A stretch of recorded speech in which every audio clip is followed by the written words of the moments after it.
The subtle art of not giving a fuck mark Manson द्वारा लिखी गई एक बेहद लोकप्रिय और लीक से हटकर सेल्फ हेल्प किताब है।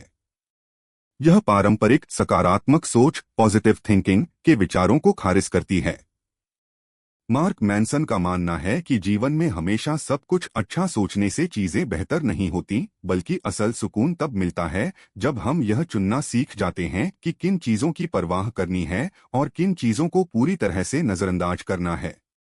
यहाँ इस किताब का एक अत्यंत विस्तृत अध्याय दर अध्याय चैप्टर बाय चैप्टर और व्यावहारिक सारांश डिटेल्ड समरी दिया गया है, जो आपको इस किताब के हर गहरे पहलू को समझने में मदद करेगा। मुख्य विषय कोर थीम। आधुनिक दुनिया में हमें हर समय यह सिखाया जाता है कि हमें अमीर होना चाहिए, खूबसूरत होना चाहिए, हमेशा खुश रहना चाहिए और हर चीज की परवाह केयर गिव एएफसी के करनी चाहिए। लेकिन मैनसन कहते हैं कि हमारे पास सीमित मानसिक ऊर्जा लिमिटेड एफसीकेएस होती है। अगर हम हर छोटी बड़ी बात जैसे कि किसी ने हमारे पोस्ट पर क्या कमेंट किया या ट्रैफिक कितना खराब है की परवाह करने लगेंगे, तो हम कभी खुश नहीं रह पाएंगे। नकारात्मक अनुभवों को स्वीकार करना ही अपने आप में एक सकारात्मक अनुभव है। अध्याय 1 डोंट ट्राई कोशिश मत करो। मार्क मैनसन इस अध्याय की शुरुआत चार्ल्स बुकोव्स्की नाम के एक लेखक की कहानी से करते हैं। बुकोव्स्की एक शराबी, जुआरी और असफल व्यक्ति थे। उन्होंने कभी भी एक परफेक्ट इंसान बनने की कोशिश नहीं की।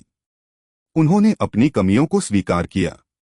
जब वे सफल भी हुए तो उनकी कब्र पर लिखा गया डोंट ट्राई।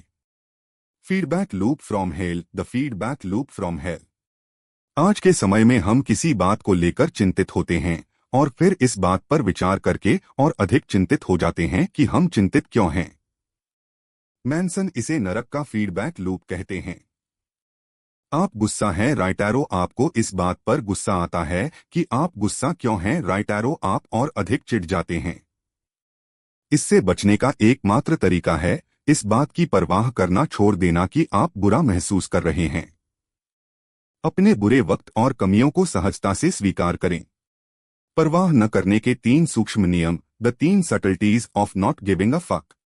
परवाह न करने का मतलब उदासीन इंडिफरेंट होना नहीं है। इसका मतलब यह है कि आप अपने लक्ष्यों को लेकर इतने स्पष्ट हैं कि रास्ते में आने वाली कठिनाइयों या लोगों के तानों की आप परवाह नहीं करते। प्रतिकूलता की परवाह न करने के लिए आपको पहले किसी बड़ी चीज की परवाह करनी होगी। अगर आपके जीवन में कोई सार्थक लक्ष्य मीनिंगफुल गोल नहीं है, तो आपका दिमाग हर छोटी समस्या जैसे लाइन में लंबा इंतजार, किसी की बेरुखी को बहुत बड़ी समस्या बना देगा। आप हमेशा चुनते हैं कि किसकी परवाह करनी है, चाहे आप माने या न माने। आप हर पल यह चुन रहे होते हैं कि आपके लिए क्या मायने रखता है। उम्र के साथ हमारे पास फक्स परवाह की मात्रा कम होती जाती है और हम अधिक परिपक्व होते जाते हैं। अध्याय 2 खुशी एक समस्या है, happiness is a problem. Mark Buddha Siddharth Gautam की कहानी सुनाते हैं, जिन्होंने सुख सुविधाओं से भरा महल इसलिए छोड़ दिया क्योंकि उन्हें लगा कि जीवन में कुछ कमी है। बाद में जब उन्होंने खुद को भूखा रखकर घोर तपस्या की, तो उन्हें एहसास हुआ कि कष्टों को जबरदस्ती गले लगाना भी मूर्खता है। दुख जीवन का सत्य है, suffering is biologically useful. Manson कहते हैं कि दर्द और असंतोष मानव स्वभाव का हिस्सा है। जैविक रूप से बायोलॉजिकली दर्द हमें यह बताने का संकेत है कि कुछ गलत है और उसे सुधारने की जरूरत है। खुशी कोई ऐसी चीज नहीं है जिसे आप किसी दुकान से खरीद सकें या किसी लक्ष्य को पाकर हमेशा के लिए स्थिर कर सकें।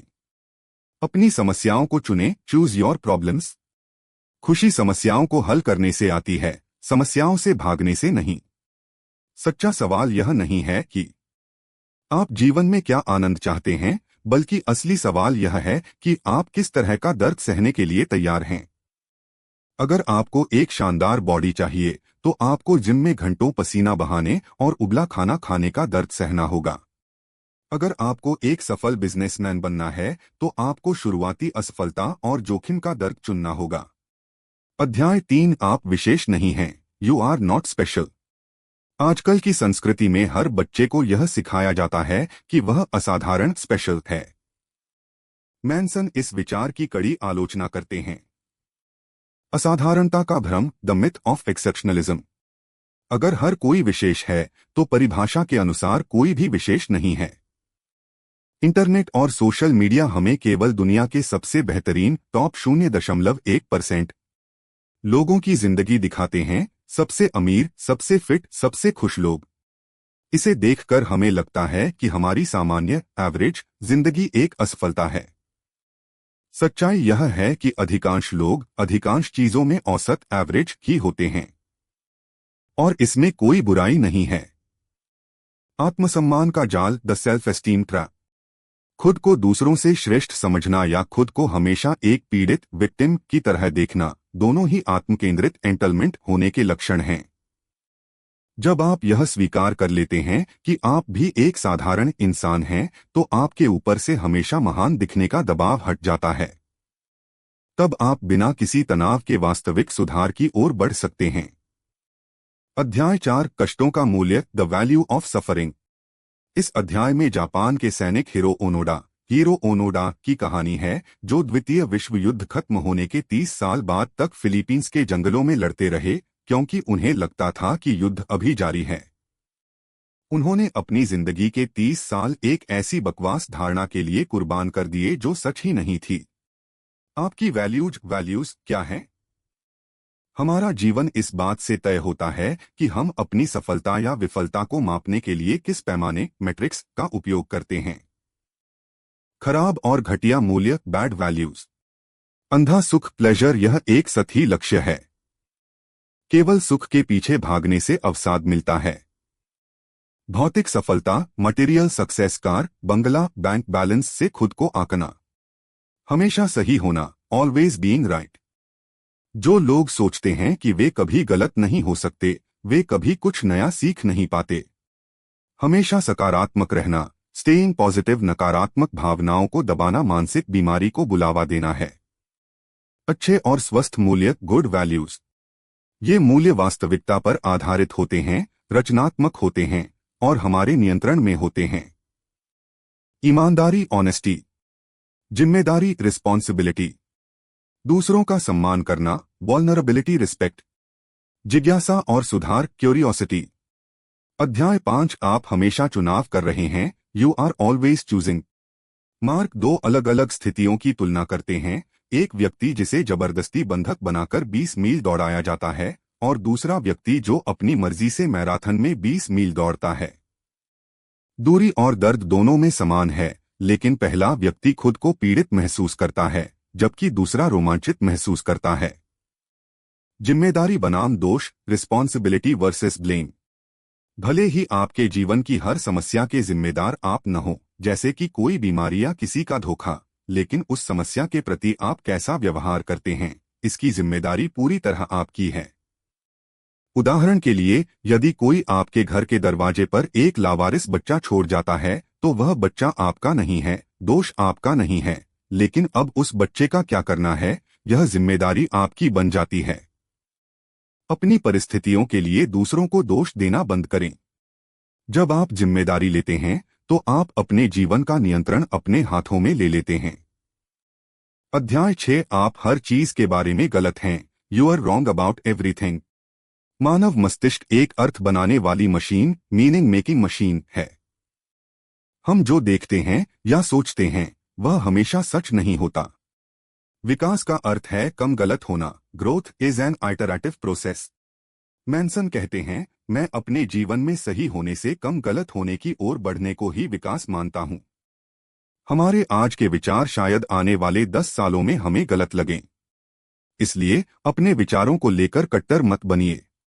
मार्क मैनसन का नियम, मैनसन्स लॉ ऑफ अवॉइडेंस। हम किसी चीज से जितना अधिक डरते हैं, हम उतनी ही उस चीज को करने से बचते हैं जो हमारी पहचान, आइडेंटिटी को बदल सकती है। अनिश्चितता को अपनाएं, एम्ब्रेस अनसर्टेनिटी। जब हम यह मान लेते हैं कि हम सब कुछ नहीं जानते, तो हमारे अंदर से दूसरों को जज करने की आदत खत्म हो जाती है। अनिश्चितता ही हमें नए अवसर देती है और बदलाव का रास्ता खोलती है। अध्याय 7, विफलता ही आगे बढ़ने का रास्ता है, failure is the way forward. इस अध्याय में मैनसन पिकासो का उदाहरण देते हैं। पिकासो ने हजारों पेंटिंग्स बनाई, जिनमें से अधिकांश खराब या सामान्य थीं, लेकिन उनकी इसी निरंतरता ने उन्हें महान बनाया। असफलता का पैमाना। यदि कोई व्यक्ति किसी चीज में आपसे बेहतर है, तो इसकी पूरी संभावना है कि वह उस चीज में आपसे कई गुना अधिक बार विफल हो चुका है। आज की शिक्षा व्यवस्था हमें असफलता से डरना सिखाती है, जबकि असल जिंदगी में बिना फेल हुए कुछ भी बड़ा नहीं सीखा जा सकता। कुछ करो का सिद्धांत, द डू समथिंग प्रिंसिपल। लोग अक्सर सोचते हैं प्रेरणा, मोटिवेशन, राइटारो विचार, एक्शन, राइटारो परिणाम, रिजल्ट।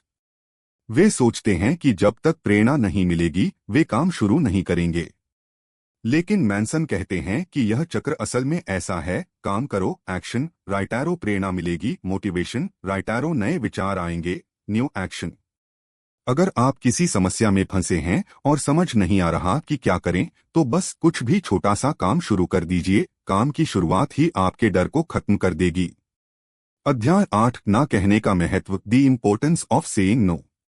मार्क मैनसन रूस, रशिया की अपनी यात्रा का अनुभव बताते हैं, जहां लोग पश्चिमी देशों की तरह बनावटी मुस्कान नहीं देते थे, बल्कि जो दिल में होता था सीधे मुंह पर बोल देते थे। मैनसन को यह ईमानदारी बेहद पसंद आई।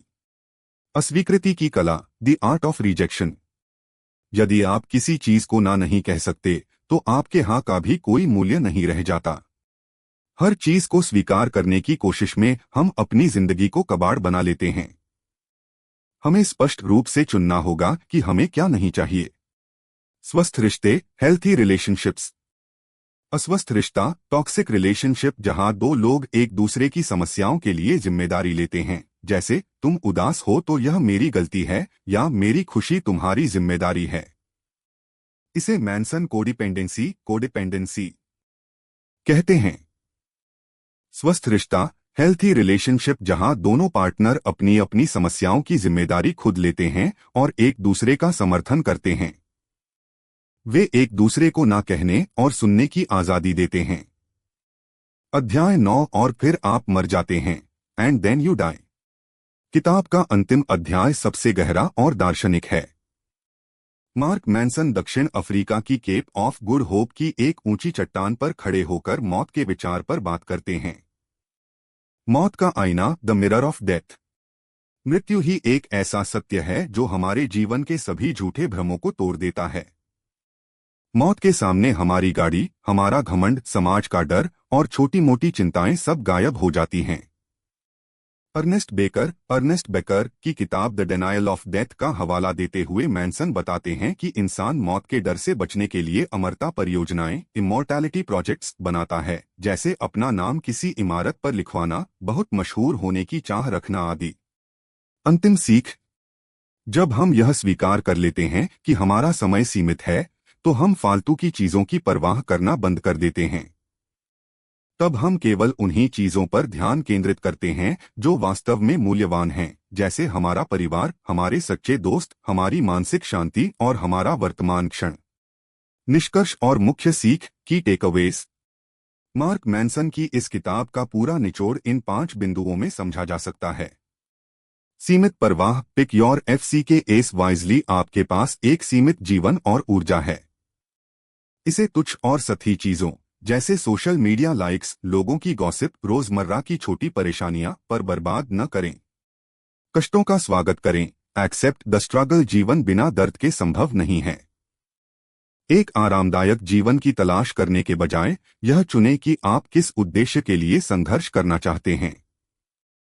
अपनी जिम्मेदारी स्वीकार करें, रेडिकल रिस्पॉन्सिबिलिटी। आपके साथ जो कुछ भी होता है उसके लिए दुनिया को दोष देना बंद करें। आपकी परिस्थितियां चाहे जैसी भी हों, आपके विचार और प्रतिक्रियाएं आपके नियंत्रण में हैं। साधारण होने में कोई बुराई नहीं, the freedom of being average.